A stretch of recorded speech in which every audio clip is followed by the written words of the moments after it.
Good morning and welcome back to Almus Market Mornings. The tariff wave has hit the automobile sector. President Trump signed a proclamation yesterday to implement 25% tariffs on auto imports starting April 2nd. This is different from the reciprocal tariffs, which would go into effect from the same date.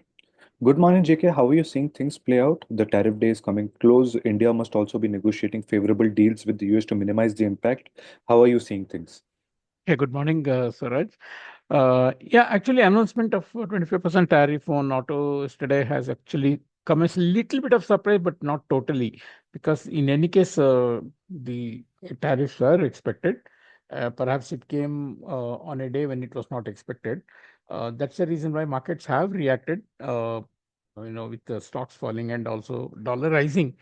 Uh, but I think more focus would be on April 2nd, when a whole host of announcements on the tariff would be announced. But if you actually look at the statements that Trump made yesterday, apart from 25% tariff on all cars not made in the USA, he said that people will be pleasantly surprised about reciprocal tariffs.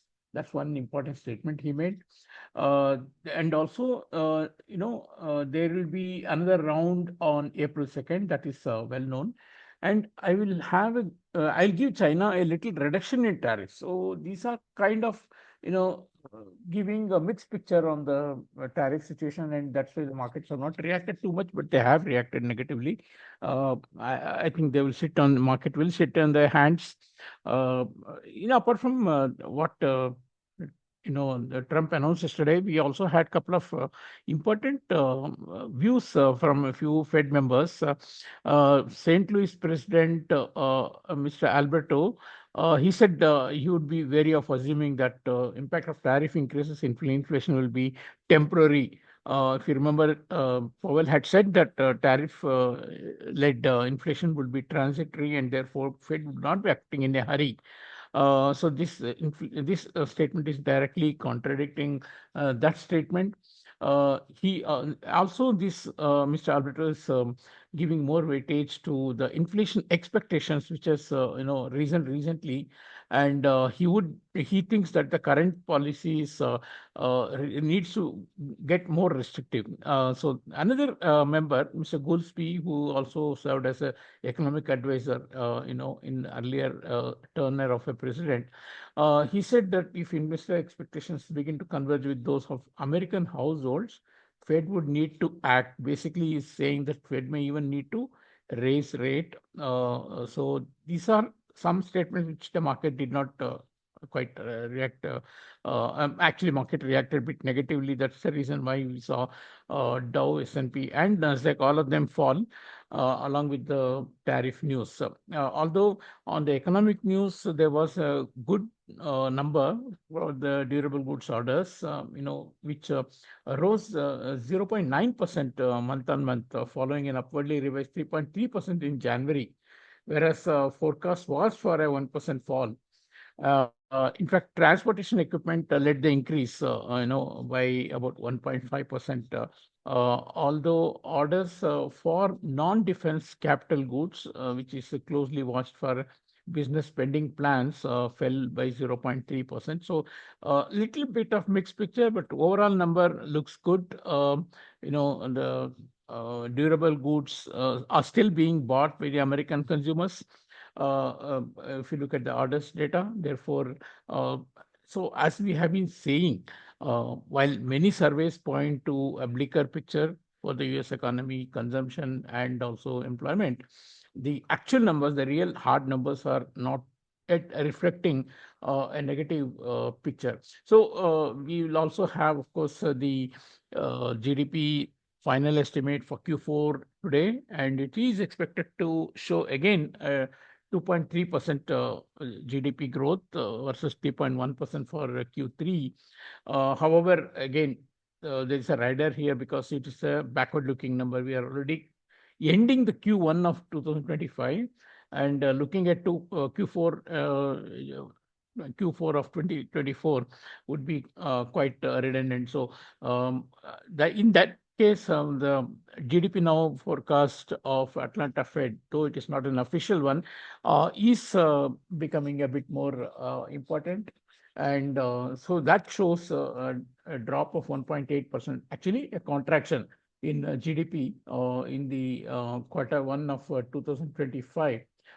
Even the reliability on the Q1, sorry, in the GDP now forecast of these models have not been very bad, because the error percentage has been between 0.7 to 1%. So market may not totally ignore these numbers, but definitely we'll have to wait for official forecast to come only 1 month later, the initial preliminary estimate of GDP.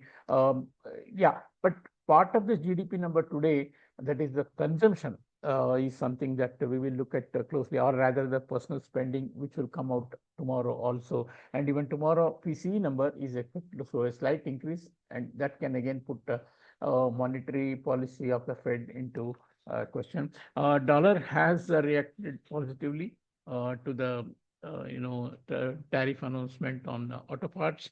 Particularly, euro has fallen back to 1.0740, a support zone, because Europe is one of the countries which is affected by this announcement.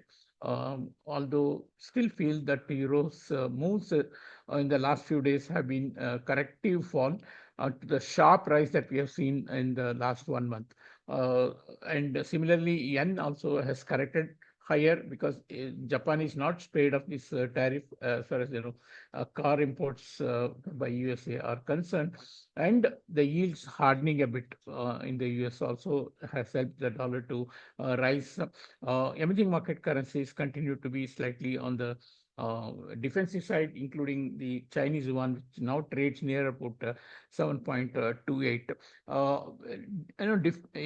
While all this is happening, the rupee still remains steady, about 85.80, although it's well away from the support zone of 85.50. Yesterday, we saw quite a mixed interest from the market. Initial rise in the dollar, then used by exporters to sell off. Significantly, FI inflow for stocks touched 2 billion this month, or rather in the last 1 week, which is a good news if that is continuing, and that can be a natural support for the rupee. Although considering the dollar index moving higher and risks of April to reciprocal tariff, where India is, of course, trying to get as much concession from the Trump administration as possible by reducing their own tariff on goods imported from USA. Market would still want to wait. In fact, the jitters of the market were evident even in the stock market yesterday, which saw a good fall from the recent highs. But I mean, whether we continue the recent strong rise or consolidate ahead of April to something we'll have to wait and see. Possibly, market will sit on its hands till the big event of next week. Therefore, rupee also might move in the range between 85.70 and 86 or 86.20. Slightly weaker bias can be seen once the year-end related inflows are fully absorbed. So not much strength beyond 85.50 should be seen until we see a bigger slump in the dollar index, about which the market is still in a suspense. Thank you. Thank you, JK. And just quickly summarizing, dollar index gained yesterday, euro and yen losing out since they are impacted by the auto tariff imports, but nothing too crazy as of now when it comes to the currency moves. When it comes to data, we have the US GDP final estimate for calendar Q4 today, expected to show a 2.4% growth, but this is a backward-looking data. But the consumption component of this print would be closely looked at. Tomorrow, of course, there's a PCE number, which is also important because it's the Fed's preferred inflation gauge. And coming to two Fed members, which is St. Louis Fed Chair and Mr. Goldsby, both of them mentioning their concerns with respect to the tariff-related inflation, sort of contradicting what the Fed Chair Powell had said, which is a transitory inflation impact after during the FOMC. Of course, we also discussed the auto tariff imports, tariffs on auto imports. The stocks fell and dollar rose. But the more important day would be the April 2nd reciprocal tariffs, and all eyes would be on April 2nd. That's it from Australia. Thanks for listening. Tune in tomorrow for the latest in the financial markets.